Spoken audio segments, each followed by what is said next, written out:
여러분과 인사하시겠습니다. 주님만이 왕이십니다. 주님만이 왕이십니다. 감사합니다. 감사합니다. 사랑합니다. 사랑합니다. 존경합니다. 존경합니다. 축복합니다. 축복합니다. 네. 오늘 말씀 못 들으시는 분은 손해인데. 네, 할렐루야. 네, 예수님께서 우리 믿는 사람들에게 다스리는 권세를 주시는데 마태복음 25장에 달란트 비유, 그 다음에 누가복음 19장에 문화 비유가 나옵니다. 이 비유를 보면 나중에 충성된 종아라고 하시면서 내가 열 고을 권세를 차지하리라, 치리자가 되리라, 다스리리라, 이런 말씀이 나옵니다. 그래서 여러분, 나라를 다스리고 고업을 다스리고 가정을 다스리고 열방을 다스리고 영적인 것을 다스리고, 이것이 바로 왕권에 대한 약속인 줄로 믿습니다. 예수님께서 왕권을 가지고 오셔서 우리에게, 충성한 종들에게 왕권을 주시는데 그 왕권을 가지고 우리가 다스리는 권세자가 된다는 거예요. 치리자가 된다는 것이죠. 할렐루야. 여러분, 그러므로 왕권이 무엇인가, 이것도 우리가 정확히 알아야 돼요. 왕권을 잘못 알면 어떻게 됩니까? 마치 내가 왕이 되고 내가 권력자가 돼서 다른 사람을 다스리는 이런 착각을 하게 됩니다. 그래서 뭐가 나와요? 이간 사이비의 교주가 그래서 나오는 거예요. 하나님께서 은사를 주시면 그게 마치 내 것이냐, 내가 마치 왕인 것처럼 행동을 하기 때문에 교주가 되어버리는 거예요. 사이비가 되어버리는 거죠. 그러면 이 왕권의 의미를 우리가 정확히 알아야 된다는 것이죠. 마태복음 16장 28절에 보면 진실로 너희에게 이르노니 여기 서 있는 사람 중에 죽기 전에 이긴 자가 그 왕권을 가지고 오는 것을 볼 자들도 있느니라 라고 말씀하십니다. 마가복음 9장 1절에는 또 그들에게 이르시되 내가 진실로 너희에게 이르노니 여기 서 있는 사람 중에는 죽기 전에 하나님의 나라가 권능으로 임하는 것을 볼 자들도 있느니라. 같은 말씀인데 한쪽에서는 왕권이라고 말씀하시고 한쪽에서는 하나님의 나라라고 말씀하십니다. 여기서 하나님의 나라는 킹덤, 왕국이에요. 왕국. 그래서 하나님이 통치하시는 왕국, 이것이 바로 하나님이 주시는 왕권이다라고 할 수가 있는 것이죠. 그러므로 여러분, 왕권은 하나님의 나라, 즉 킹덤을 상징합니다. 여러분, 왕권이란 장차 예수님이 재림하실 때 성도들에게 주어지는 영광이죠. 왜냐하면 달란트 비유나 문화 비유를 보면 타국에 갔던 왕이 나중에 결산하러 옵니다. 그러면서 왕권을 가지고 온다고 말씀하시거든요. 그러니까 예수님께서 다시 재림하실 때 왕권을 가지고 와서 충성된 자들에게 다스릴 권세, 천년왕국 다스릴 권세를 허락하신다는 것이죠. 이것은 성경에 주어진 약속입니다. 여러분, 예수님이 성령으로 우리에게 그걸 주시는데 현재적으로는 바로 우리에게 임한 하나님의 나라, 즉 예수님이 성령으로 우리를 다스려 주시는 특별한 은혜를 의미하는 것입니다.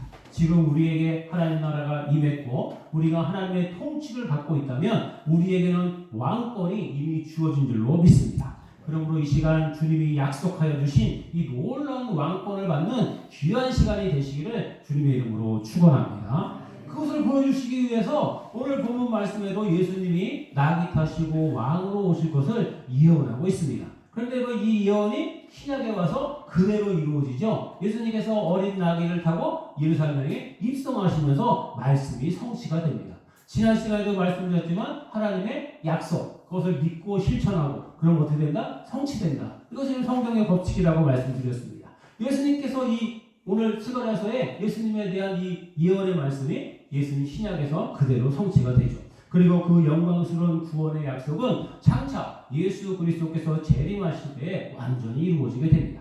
그러나 이 약속은 아까도 말씀드렸지만 현재적으로 지금도 우리가 임하는 것을 깨달아야 할 줄로 믿습니다. 하나님의 나라가 여러분들 마음속에 이루어지셨습니까? 여러분들이 예수님을 믿으셨습니까? 성령님이 여러분들 다스리십니까? 그러면 여러분 마음속에 하나님 나라가 이루어진 거예요. 그러면 여러분 그 하나님 나라가 여러분 마음속에 이루어졌으면 예수님이 왕권을 가지고 오신 겁니까? 안 오신 겁니까? 오신 거죠. 그럼 여러분은 왕권을 받은 하나님의 백성인 줄 여러분 믿으시기 바랍니다. 그래서 여러분 그리스도의 재림 시에도 온전히 성취되지만 지금 이 시간에도 주님을 믿는 사람들에게 성령의 임재하심으로 성취되는 것을 우리가 알 수가 있습니다. 그래서 여러분, 주님은 제자들에게 하나님의 나라, 즉 왕권을 말씀하시면서 하나님의 나라는 너희 안에 있다라고 말씀하십니다. 너희 안에 있다. 여러분들 우리 마음속에 하나님 나라가 이루어진 줄로 믿습니다. 그래서 여러분 현재적으로 이 성령님께서 우리 안에 계시면서 이것이 이루어지게 되는 것이죠. 왜냐하면 이런 미래적인 것도 많지만 현재성을 우리가 말해주지 못한다면 완전한 복음이 될 수 없기 때문에 그렇습니다. 그래서 여러분 주님은 제 아들에게도 왕권을 말씀하시면서 하나님의 나라가 권능으로 임하는 것을 볼 것이다 라고 말씀하십니다. 사도 바울도 고린도후서 6장 2절에서 보라 지금은 은혜 받을 만한 때요 보라 지금은 구원의 날이로다 라고 말합니다. 그러면 여러분 하나님 나라는 미래적인 것도 맞지만 현재성을 말해주지 못한다면 완전한 복음이라고 할 수가 없는 것이죠. 왜냐하면 현재 하나님 나라를 모르고 영광된 미래를 말할 수 없기 때문에 그렇습니다. 내가 하나님의 나라를 누려보지 못했는데 어떻게 하나님 나라를 전할 수가 있겠습니까? 여러분 마음속에 하나님 나라가 임한 사람이 하나님 나라를 전할 수 있게 되는 줄 믿습니다. 그럼 이 시간 여러분 주님의 왕권이 능력으로 우리에게 임하면 어떤 일이 일어납니까? 왕권이 임하면 불의를 제거하고 거룩함을 입혀주십니다. 즉 의인이 된단 말입니다. 죄에 대해서 의인이 된다는 것이죠. 9절 말씀 다시 보시면 공의로우시며 라고 합니다. 공의로우시며 즉 공의를 베풀어 주실 것을 말씀하고 있는 것이죠. 여기서 공의란 선악간에 공정하게 보응하셔서 악은 없이 하시고 의인에게는 상을 베푸시는 것을 말합니다. 주님은 그날에 반드시 악인은 심판하시고 의인에게는 상을 주실 것을 우리가 알 수가 있습니다. 그런데 여러분 지금 왕권이 임하면 우리가 재림시까지 기다릴 필요가 없습니다. 지금도 그 역사가 일어나는 줄로 믿습니다. 성령께서 우리의 죄를 멸하시고 그리스도의 의를 우리에게 입혀주시는 것이죠. 여러분 우리 안에서 공의가 실현되는 것입니다. 여러분 왕권이 이렇게 좋은 것입니다. 우리 마음속에 성령님의 임재로 하나님 나라가 이루어지고 공의가 실현되고 거룩함으로 일어나는 믿음의 자녀가 다 되시기를 주님의 이름으로 축원합니다. 여러분 또한 왕권이 임하면 구원을 베풀어 주신다라고 말씀하시죠. 89절 말씀 보면 구원을 베푸시며 라고 말합니다. 이 말은 구원을 받았다라는 뜻입니다. 이미 완성된 구원이 즉시로 주어지는 것이죠. 여러분 왕권이 임하면 그 순간부터 구원을 즉시로 누리게 됩니다. 내 안에 하나님 나라가 이루어지는 것입니다. 할렐루야 같이 하실까요? 찬양하세 내 모든 죄 사함 받고 주 예수와 동행하니 그 어디나 하늘나라. 아멘. 여러분들이 산에 있던 들에 있던 바닷가에 있던 여러분 마음속에 하나님 나라가 임하여 있으면 예수님이 함께 동행해 주시면 거기가 하늘나라라는 거예요. 할렐루야. 즉 하나님의 통치를 받는 곳이다라는 것이죠. 여러분 그러므로 시편 12장 3절에 그러므로 너희가 기쁨으로 구원의 우물들에서 물을 기르리로다라는 말씀이 있습니다. 우리는 예수님 안에서 그 구원의 영광스러운 즐거움으로 인해서 계속해서 기뻐할 수 있게 되는 것입니다. 우물은 물을 퍼내도 또 우물이 있죠. 물을 퍼내고 또 우물이 있죠. 물을 퍼내서 시원하게 마셨어요. 그 우물물이 또 있어요? 없어요? 있죠. 우물물은 마르지 않습니다. 예수님께서 내 배에서 생수의 강이 흘러넘치리라고 말씀하시죠. 이 구원의 기쁨이에요. 구원으로 인하는 즐거움, 구원으로 인한 기쁨이 계속해서 복된 생수같이 넘쳐나게 되는 것입니다. 우리 마음에 하나님 나라가 이루어질 때, 왕권이 임할 때 이런 역사가 일어날 줄로 주님의 이름으로 축원합니다. 여러분 왕권이 임하면 또 갈등이 그치고 평안이 임하게 됩니다. 10절 말씀 같이 보시면 내가 에브라임의 병거와 예루살렘의 말을 끊겠고 전쟁하는 활도 끊으리니 그가 이방 사람에게 화평을 전할 것이 그의 통치는 바다에서 바다까지 이르고 유브라데 강에서 땅끝까지 이르리라 라고 말씀하십니다. 이사야 2장 4절에 나오는 칼을 쳐서 보습을 만들고 창을 쳐서 낫을 만들며 다시는 전쟁 연습을 하지 않는 평화의 시대를 가리키는 것이죠. 여러분 장차 예수님이 재림하시면 이 땅에 완전한 평화가 이루어지게 될 줄로 믿습니다. 바로 샬롬의 평화가 이루어지는 것이죠. 여러분 그때 전쟁이란 존재하지 않습니다. 여러분 지금 세계 각 나라가 지출하는 국방비가 여러분 얼마나 많습니까? 미국은요 그래서 별명이 천조국이에요. 천조국. 그럼 천조국이 무슨 얘기냐면 미국이 1년 동안 사용하는 국방비가 1천조라는 거예요. 1천조, 천조. 감이 잘 안 오시죠? 우리나라 1년 예산, 우리나라 전체 1년 예산이 몇 조일까요? 우리나라 1년 전체 예산이. 네? 네, 김성원 크게 말씀해 주세요. 650조. 네네. 600조, 500조 정도 됩니다. 우리나라 전체 예산이. 1년 전체 예산이 우리나라 전체 예산이 500조, 많아봐야 700조인데 미국은요 국방비로만 1천조를 써요. 1000조를 써요. 그러니까요 어마어마해요. 그러면 미국만 그렇게 쓰는 게 아니죠. 중국, 러시아, 영국, 프랑스, 일본, 한국, 북한, 사우디 여러분 이 군비를 그 군비 쓰는 군비 중에 10%만 떼어서 11조를 해서 전 세계 가난한 사람들에 나눠주면요 전 세계 굶어준 사람이 없대요. 네. 그 중에 10%만 써도. 근데 여러분 그걸 안 하는 거예요. 왜 안 합니까? 여러분 탐욕 때문에, 욕심, 이기심, 죄악 때문에 그걸 안 하죠. 그게 세계에 평화가 임할 수가 없는 거예요. 여러분 어제도 뉴스 보셨겠지만 러시아 극장에서 테러가 일어났죠. 그걸 뭐 IS가 했던 뭐 누가 했던 그게 중요한 게 아니라 왜요? 200명 정도가 죽거나 다쳤다는 거예요. 그게 문제죠. 전혀 상관없는 사람들이 여러분 끊임없이 일어나고 있어요. 테러와 전쟁이 끊임없이 일어나요. 여러분 예수님 오실 때까지 계속 일어날 겁니다. 예수님 오실 때까지 난리와 난리의 속은 전쟁과 전쟁의 속은 민족과 민족을 대결하는 건 예수님 오실 때까지 그런다는 거예요. 사람들이 악하기 때문에 그렇죠. 여러분 이런 지구를 이런 조그만 지구를 우주에서 만약에 하나님의 눈으로 보고 계시다고 여러분 생각을 한번 해보세요. 하나님이 그 광활한 우주를 다스리면서 지구를 보고 있어. 지구는 우주에 비하면 아주 점이거든요. 점. 그 점 속에서 80억 명이 모여서 미워하고 시기하고 질투하고 싸우고 난리되고 북적북적대고 있는 거예요. 그래 여러분 그 하나님의 눈으로 보면 얼마나 진짜 인간이 어리석고 여러분 진짜 인간들이 정말 그 그냥 한심한 그런 눈으로 보시겠습니까? 여러분 뭡니까? 죄의 결과라는 거죠. 죄의 결과, 죄가 이 땅에 들어오니까 사람들이 그냥 미워하고 질투하고 시기하고 싸우고 죽고 난리를 친다는 것이죠. 예수님이 오시면 이런 것들이 다 사라지게 될 줄로 믿습니다. 예수님이 오시면 완전한 평화가 임하게 될 줄로 믿습니다. 여러분 그러나 감사한 것은 현재도 주님이 임하시는 곳에는 평화가 임하게 될 줄로 믿습니다.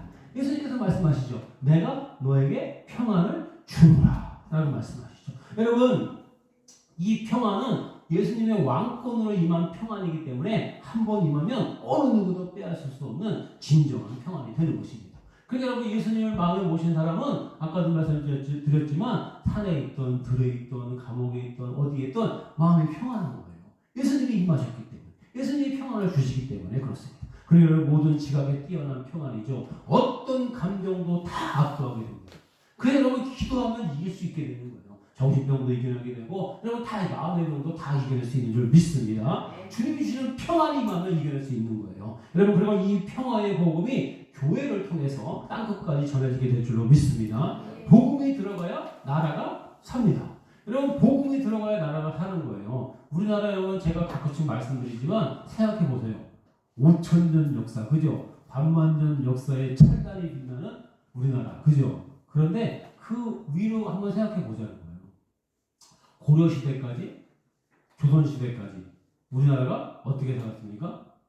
예, 불교 우상숭배했죠. 그 다음에 유교 성빈이라고 또 우상숭배했죠. 조상 성빈이라고 또 귀신 성빈이라고 우상숭배했죠. 그렇게 살았는데 그때 우리나라가 찬란한 문화유산을 가지고 전 세계의 최고의 나라가 됐을까요? 양반만 잘 살아요. 양반만. 네, 상위 10% 양반만 잘 먹고 잘 살고요. 나머지 80% 90%는 종으로 살아요. 종으로. 신분차별. 여러분 신분 차별에 대해서 얘기하자면 조선시대 때 여러분 여자들이 어땠어요? 서당에도 못 갔어요. 여러분. 여자는 글씨를 배우면 안 되는 거예요. 희주야 너 조선시대에 태어나지 않은 게 감사한 거야. 왠지 알아? 조선시대 때는 여자는 서당에도 못 갔어. 학교에도 못 갔어요. 배움이 어디 배움이에요 그냥. 그죠? 7살 정도 되면 애기 더부살이로 가고 그죠? 팔려가고 부엌대기로 가고 그러는 거예요. 그게 여자아이였어요. 선교사들이 우리나라에 조선 말에 들어갔어요. 선교사들이 보니까 길거리에 여자애들이 거지가 너무 많은 거예요. 거지 애들이. 선교사들이 안타까우니까 어떻게 했어요? 그 애들을 데려다가 씻기고 밥 먹여서 가르치기 시작했어요. 그게 여학교예요. 예, 성신여대 여학교예요. 이승만 대통령이 하와이로 유학 갔어요. 하와이로 피난 갔어요. 하와이에 가보니까 애니깽 한국 조선 노동자들이 거기 와가지고 그 사탕수수 농장에 취직을 한 거예요. 그러니까 고생하죠. 그러니까 여러분 사탕수수 농장으로 간 이 노동자들이 우리나라 사람들이 어떻게 했냐? 아들을 낳으면 얘는 뭐예요? 노동력이 되잖아요. 아들은 키우고 여자들이 낳으면 다 버린 거예요. 그러니까 하와이 가보니까 이승만 대통령이 하와이 가보니까 조선 여자들이 거지가 돼서 돌아다니는 거예요. 거지가 돼서 다 아무도 돌보질 않는 거예요. 부모도 안 돌보고, 그 나라도 안 돌보니까 하와이 전역에 그 조선 여자들이 그냥 기어다니는 거예요. 그냥 먹지도 못하고 꼬재지. 이승만 대통령이 너무 마음에 아픈 거예요. 그래서 어떻게 합니까? 그 아이들을 다 데려다가 부모에게 허락을 받고 다 데려다가 씻기고 입히고 먹여서 보니까 여학교를 만납니다. 할렐루야. 그래서 여러분 하와이에 미국의 우리나라 교민들이 그렇게 살게 된 거예요. 그 사람들이 역사적인 사실입니다. 여러분. 제가 거짓말하지 않죠. 여러분 그렇습니다. 그러니까 여러분 어떻습니까? 이 평화의 복음, 나라, 여러분 복음이 들어가는 나라가 복음이 들어가서 그 나라를 살릴 수 있다는 거예요. 할렐루야. 그 여러분 우리가 선교하는 이유가 뭡니까? 그 나라에 들어가서 그 나라 사람들을 살리기 위해서 복음을 전하는 것이죠. 여러분 복음이 들어가야 나라가 삽니다. 우리나라가 복음으로 살아났잖아요. 여러분 우리는 복음에 그래서 빚진 자다. 여러분 우리는 복음의 빚진 자예요. 우리 한국은 복음의 빚진 자예요. 할렐루야. 여러분 우리나라는 복음이 그래서 여러분 선교해야 하는 것입니다. 왜? 그 빚을 갚아야 되니까. 여러분 다른 나라에 선교해야 되는 거예요. 같이 따라서 해볼까요? 가든지 보내든지 돕든지 하라. 아멘. 그 여러분 제가 몇 년 전에도 말씀드렸죠. 한 달에 한 번씩 선교금 하시라고. 자녀들 이름으로 또한 그도 손자 손녀 이름으로 선교금 하세요. 그럼 우리가 선교사를 도우면 그 선교사가 직접 그 나라에 가서 선교를 하잖아요. 우리가 돕지 않으면 그 사람들이 어떻게 선교를 하겠습니까? 여러분 그래서 우리가 가든지 보내든지 돕든지 기도하든지 우리가 해야 해요. 같이 동참하는 것이죠. 여러분 이처럼 왕권이 임하면 참된 평안이 임하게 될 줄로 믿습니다. 그럼 어떤 사람에게 왕권을 주실까요?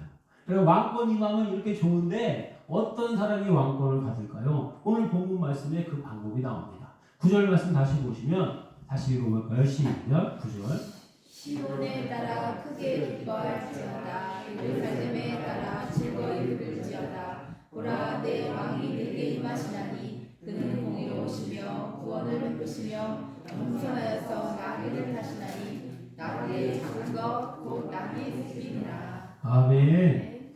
예수 그리스도를 믿는 택한 백성에게 임하시는 줄로 믿습니다. 말씀을 그렇습니까? 시온의 딸, 예루살렘의 딸, 이건 뭐예요? 믿는 사람을 얘기하잖아요. 시온의 딸, 예루살렘의 딸, 믿는 백성, 택한 백성을 얘기하는 거죠.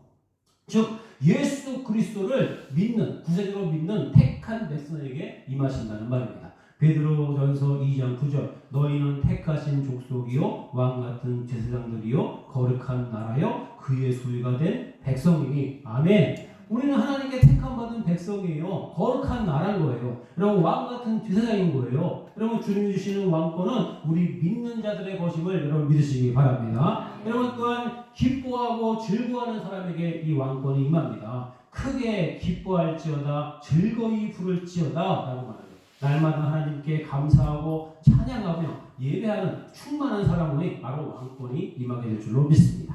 그리고 다음에는 겸손한 사람에게 왕권이 임합니다. 이것이 가장 귀한 것인데 여러분 왜냐하면 왕권이란 하나님의 나라라고 했으니까 내가 왕이 되는 것이 아니라 왕이신 주님의 주권 아래 온전히 순종하고 복종하는 것이기 때문에 그렇습니다.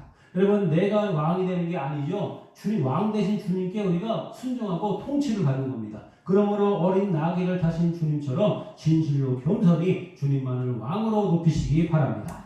2000년 전 당시 왕이나 제사장들은 교만해서 주님을 맞이할 수 없었습니다.